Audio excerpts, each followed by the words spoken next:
Salut, c'est J pour un nouveau tuto enfin sur la synthèse.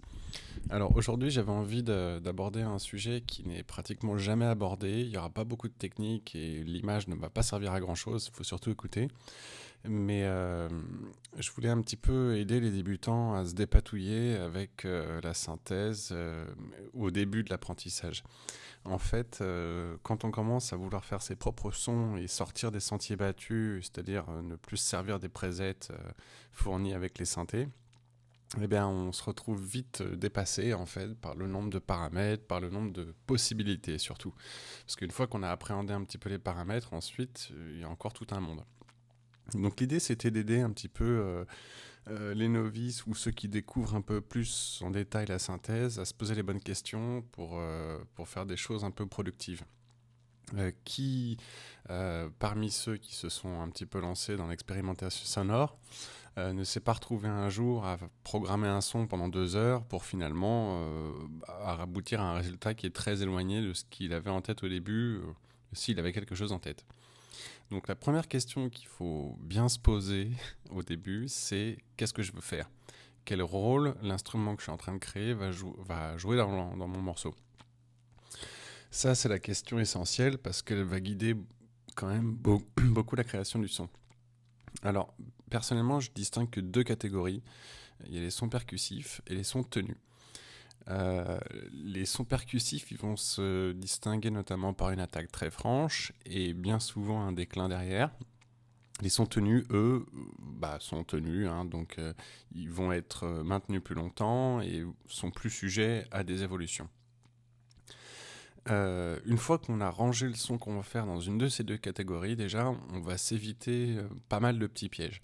Si par exemple on va faire un son percussif, on va pas ou peu avoir de modulation parce que le son ne laissera pas tellement de place à ça. Alors si je prends, là on a une square wave toute bête, Si je veux faire un son percussif avec ça, ça va se jouer au niveau de l'enveloppe de volume, pardon. C'est très simple. On met le maintien à 0, on met un peu de decay et on a un son percussif. C'est pas plus compliqué que ça. On pourrait le faire avec un filtre, avec plein d'autres choses, mais très souvent, l'enveloppe de volume permet déjà de limiter beaucoup et nous évite de partir un petit peu n'importe où. Les sons tenus, ça va être le réglage de base. Voilà, le son ne s'arrête pas tant que je maintiens la note, mais il va se prêter mieux du coup aux enveloppes. Enfin, aux enveloppes, oui, et aux différentes évolutions. Là, dans mon cas, c'est l'attaque. Les attaques lentes, c'est assez commun avec les sons tenus, les nappes, les choses comme ça. Donc, une fois qu'on a déterminé ça, on va ensuite fait le petit réglage associé sur l'enveloppe de volume. Donc, un son tenu, on n'a pas forcément besoin de l'attaque plus lente, mais il faut que le son soit maintenu. Et un son percussif, on va limiter beaucoup le maintien, histoire d'avoir justement la percussion au début. Les sons percussifs, ils vont servir à jouer des basses, des solos, des leads, des choses comme ça. Et les sons tenus, pas mal d'autres choses. Des effets, des nappes, des ensembles, bref. Ensuite, il faut se poser la question du grain. Alors la question du grain, on ne peut pas l'aborder dans un seul tuto parce que c'est le propre de la synthèse. Enfin, c'est l'une des composantes majeures. En revanche, on peut limiter encore une fois le champ des possibles, à savoir en se posant 2-3 questions. Déjà, est-ce qu'on veut un son plutôt clair ou plutôt sombre ? Est-ce qu'on veut un son plutôt granuleux ou plutôt doux ? Rien qu'avec ces 4 catégories, on peut drastiquement limiter les possibles et donc se faciliter un peu la tâche. Les sons clairs ou sombres. Alors, la plupart du temps, c'est assez facile. On va régler la brillance d'un son avec un filtre, tout simplement.